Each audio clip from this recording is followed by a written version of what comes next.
guys, good evening po sa inyo lahat. This is Carl's Movie Time. So for today's video guys, gagawa na naman po tayo ng isang tutorial. Etong aking tutorial nga pala na gagawin ko ngayon ay ito po ay request sa akin ni Sir Dars. Ayan, shoutout sa iyo Sir Dars. Maraming salamat sa pag-request mo sa akin.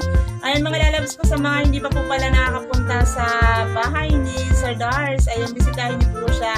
At marami po yan ina-upload at magaganda po yung kanyang content. Ayan, by the way guys, itong aking tutorial at itong kanyang request ay kung paano daw tanggalin or paano ba natin tanggalin ang watermark sa ating mga video guys. Ayan, by the way guys, yung gamit ko po pala na apps sa pag-i-edit po ay KineMaster. Talagang may ano po siya, may watermarks po. Ayan, yun naman guys na pwede naman siyang wala pero magbabayad ka lang. Ayan, dahil sa katulad ko guys, wala pang bayad. So, ang gagawin natin, para-paraan tayo. Ayan, para mawala po yung ating watermark sa ating mga video. So, sundan nyo lang ako guys at panoorin nyo lang po hanggang dulo yung aking gagawing tutorial para malaman nyo po kung paano po tanggalin ang watermark sa ating mga video. Ayan mga lalabs ko, na nyo pong gagawin ay punta lang po tayo sa ating KineMaster apps. Click lang po natin yan. Then once na nandito na po tayo guys, click lang po natin tong continue to apps. Ayan. Then click lang po natin tong create.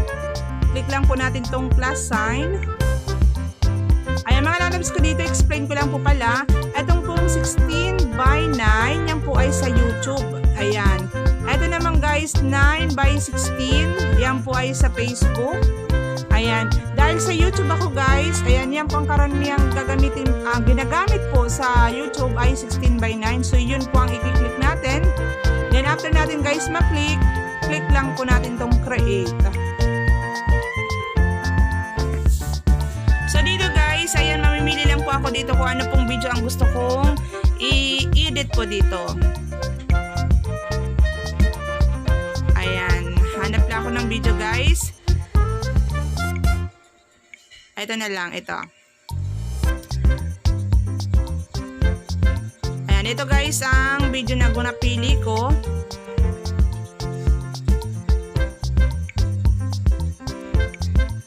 So ayan mga lalabs ko, kung mapapansin nyo po, meron po talaga siyang watermark sa gilid. Ayan. Ito kasi guys, pwede naman po siya matanggal. Yun nga lang po, may bayad dito, may bayad. Magkano din, medyo malaki din guys ang bayad sa KineMaster apps guys. Kapag gusto nyo po gusto nyo po walang watermarks. Ayan. So ako guys, dahil wala akong pangbayad, so ang gagawin natin, mama ituturo ko sa inyo guys kung paano natin tanggalin yan. So ayan mga lalabs ko, kung tapos na po kayo mag-edit dyan, ay i-save muna po natin mga lalabs ko. Click lang po natin itong nasa taas na to. And then, click lang po natin tong save as video. Then, escape lang po natin mga lalabs ko. Yan po yung sinasabi ko sa inyo kanina guys. Ayan. Kung gusto nyo mag-avail na wala pong watermarks, ayan pong babayaran nyo. $299 monthly. So, ako wala akong pambayad dyan. So, escape na po natin. So, waiting lang po tayo guys na ma-save yung ating video guys. Ayan, habang inaantay po natin guys, gusto ko lang po magpasalamat sa aking mga kasamahan sa buong Team Carls. Maraming salamat mga lalabs ko. Maraming salamat sa walang humpay na pag-support niyo po sa akin. Hindi lang sa akin, maging sa ating mga kasama. So ayan guys, i-close lang po natin to. Ayan, so pag ganyan na yan guys, automatic po yan ay nakasave na yan sa ating album. So puntahan po natin sa ating album. Ito guys, ito yung album natin.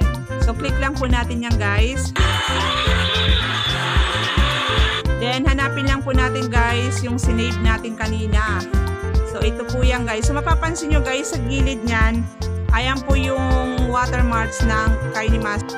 Ayan mga lalabs ko, dito pala guys, para matanggal nyo po itong watermarks natin sa ating mga video guys, may isa po tayo dito na kailangan i-download na isang apps.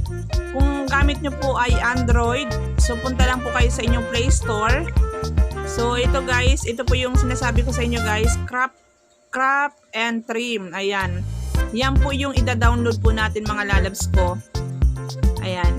Kailangan nyo guys ito i-download. After nyo guys may download, ako dahil guys na download ko na po ito.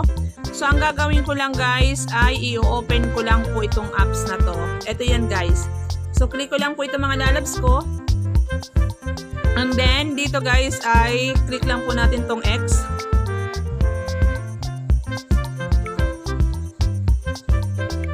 Ayan. I-meet ko pa yung fans. Nakakahiya skin ko. Ay, pasensya na guys, medyo madami lang talagang apps na lumalabas dito. Ayan. So, ang gagawin nyo dito guys, i-click nyo lang po itong crop. Ayan. Then, click nyo po itong album. So, pag nandito na kayo guys, i-select nyo lang po itong video na gusto nyong tanggalan ng watermarks. So, ito yung guys kanina na inedit ko po kanina sa ating KineMaster. So, mapapansin nyo guys dito sa gilid, nandito po yung watermarks niya. So, hindi po siya natanggal. So, ang gagawin lang po natin dyan guys, edit lang po natin yan. Dito pala guys sa baba, ayan. Dahil kung sa YouTube nyo po yan i-upload. So, kailangan nyo guys i-click tong landscape. Ayan po yung sinasuggest ko sa inyo. Landscape 16:9 YouTube. Ayan. Yan po yung nyo guys i-click guys. Then, dito guys i-crop nyo lang po dito. Ayan, para matanggal po natin yung watermarks. Ayan, ayusin lang natin guys.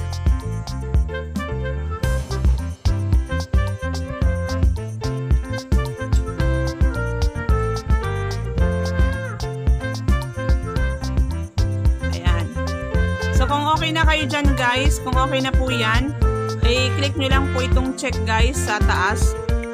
Ayan, click nyo lang po yan. Yung fans, nakakahiya skin ko. So ayan na naman. Mapapansin nyo guys, may ads na naman siya. Ayan, may ads na naman siya. So ayan guys, napapansin nyo guys dito, progress na po siya. Antayin nyo lang po guys na matapos yan guys, ma-successful po natin, ayan, or matapos na ma-download, ayan.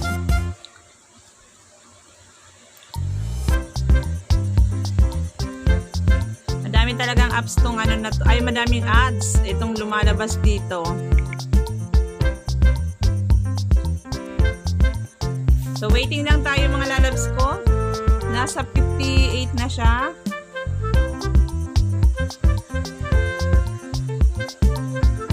Ayan, 75 na.